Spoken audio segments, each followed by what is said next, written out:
മഴയുള്ളൊരു രാത്രി പാതയോരത്ത് ഒറ്റയ്ക്ക് നടന്നു പോകുകയായിരുന്നു അയാൾ. കോരിച്ചൊരിയുന്ന ആ മഴയിലൂടെ അങ്ങ് ദൂരെ അവൻ എന്തോ ഒന്ന് കാണുന്നു. അല്പം കൂടി ദൂരത്തേക്ക് എത്തിയപ്പോൾ അവന് വ്യക്തമായി. വെളുത്ത വസ്ത്രം ധരിച്ച ഒരു സുന്ദരി അവനെ നോക്കി ചിരിച്ചുകൊണ്ട് നിൽക്കുന്നു. ഈ അർദ്ധരാത്രിയിൽ, ഈ കൂരിരുളിൽ ഒരു പെണ്ണ് ഒറ്റയ്ക്ക് നിൽക്കുന്നു. അവൾ ആരാണ്?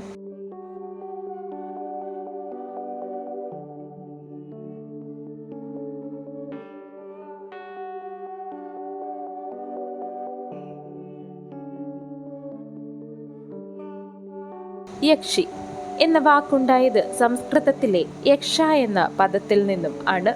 യക്ഷ അഥവാ യക്ഷി പ്രകൃതിയുമായി ബന്ധമുള്ള ആത്മാക്കളോ ദേവതകളോ ആണ്.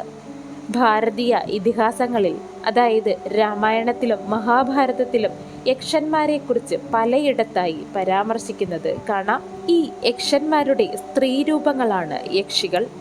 ആദ്യകാലങ്ങളിൽ യക്ഷികൾ കാവലാളുകളും പ്രകൃതി ദേവതകളും ആയിരുന്നു. അതായത് പേടി പടർത്തുന്ന കഥാപാത്രങ്ങൾ അല്ലായിരുന്നു ഇവർ.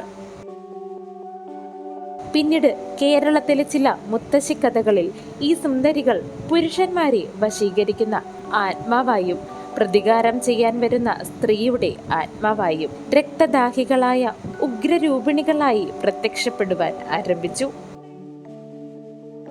കാലങ്ങൾക്ക് മുൻപ് കള്ളിയങ്കാട് എന്ന ഗ്രാമത്തിൽ അതീവ സുന്ദരിയായ ഒരു സ്ത്രീ ജീവിച്ചിരുന്നു. അവളുടെ പേരാകുന്നു നീലി. അവളൊരു സാധാരണ പെൺകുട്ടി ആയിരുന്നു. എന്നാൽ ജീവിതം അവളെ ക്രൂരമായ വിധിയിലേക്ക് തള്ളിയിട്ടു. ഒരു സമ്പന്നനായ വ്യാപാരിയെ അവൾ വിവാഹം ചെയ്തു. എന്നാൽ ആ പുരുഷൻ ധനലോഭിയും ക്രൂരനുമായിരുന്നു. വിവാഹത്തിന് ശേഷം നീലിയെ പീഡിപ്പിക്കുകയും അവസാനം വഞ്ചിച്ച് കൊലപ്പെടുത്തുകയും ചെയ്തു. അതിക്രൂരമായ പ്രതികാരഭാവത്തോടെ യക്ഷിയായി മാറുന്നു. അവളുടെ ആത്മാവ് ശാന്തിയില്ലാതെ കള്ളിയങ്കാട് എന്ന പ്രദേശത്ത് കൂടെ അലഞ്ഞു തിരിഞ്ഞു നടക്കുവാൻ ആരംഭിച്ചു. അവൾ രാത്രിയിൽ മനോഹരിയായ സ്ത്രീയായി പ്രത്യക്ഷപ്പെടും. പുരുഷന്മാരെ ആക്രമിച്ച് ഒറ്റപ്പെട്ട സ്ഥലങ്ങളിലേക്ക് കൊണ്ടുപോകും. അവരെ കൊന്നൊടുക്കും.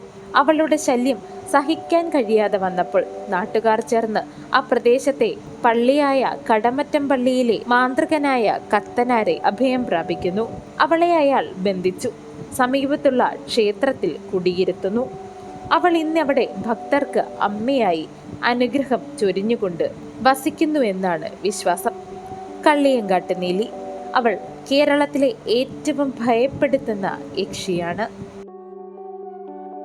എന്നിരുന്നാലും ഈ യക്ഷി എന്നത് കള്ളമാണോ അതോ സത്യമാണോ? സയന്റിഫിക് വ്യൂ യക്ഷി എന്നത് തെളിവില്ല.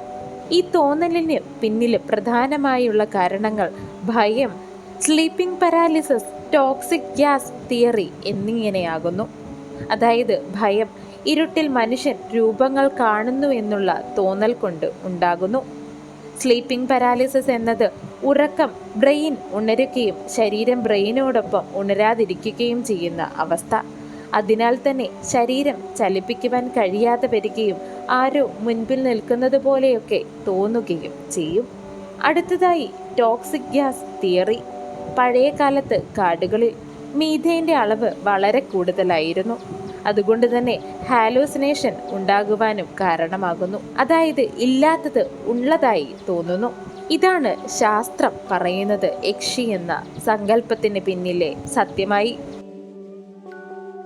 പാരാസൈക്കോളജി പറയുന്നത് ഫിയർ ഓഫ് അൺനോൺ, അതായത് sexual repression theory, collective belief എന്നിവയാണ്. അതായത് ഫിയർ ഓഫ് അൺനോൺ എന്ന് പറയുന്നത് അറിയാത്ത ഒരു കാര്യം മനുഷ്യൻ ഭയത്തോടെ കാണുകയും അതിൽ നിന്നും ഒരു കഥ മെനഞ്ഞെടുക്കുകയും ചെയ്യുന്നു. അടുത്തതായി സെക്ഷൽ റിപ്രഷൻ തിയറി. പഴയ സമൂഹം സ്ത്രീകളെ ഒരു ലൈംഗിക വസ്തുവായി മാത്രമാണ് കണ്ടിരുന്നത്. അതുകൊണ്ട് തന്നെ അവളുടെ സൗന്ദര്യ വർണ്ണനയും എല്ലാം പറഞ്ഞുകൊണ്ട് മോഹമുണ്ടാക്കി ഒരു ഭീകരത സൃഷ്ടിക്കുന്നു. അടുത്തതായി കളക്റ്റീവ് ബിലീവ്. ഒരാൾ ഒരു കഥ പറയുന്നു, അത് ഗ്രാമം വിശ്വസിച്ചു, യാഥാർത്ഥ്യമാണെന്ന് പറഞ്ഞു പടർത്തി. അങ്ങനെ വിശ്വസിച്ചു കൊണ്ടൊരു ഭയപ്പെടുത്തുന്ന കഥ ഉണ്ടായി. എന്നിരുന്നാലും ഒരു സ്ത്രീയുടെ കരച്ചിൽ അവളുടെ വേദന കഥയായി മാറി. യക്ഷി അവൾ സത്യമാണോ? അവൾ ഒരിക്കൽ ജീവിച്ചിരുന്ന ഒരു സ്ത്രീയുടെ ആത്മാവാണോ? അല്ലെങ്കിൽ നമ്മളുടെ ഭയങ്ങളുടെ രൂപമാണോ? സത്യവും കള്ളവും തമ്മിലുള്ള രേഖകൾ ഇരുട്ടിൽ ഇന്നും വ്യക്തമല്ല. നിങ്ങൾക്ക് എന്താണ് തോന്നുന്നത്? യക്ഷി എന്നത് സത്യമോ അതോ വെറുമൊരു ചിന്ത മാത്രമാണോ?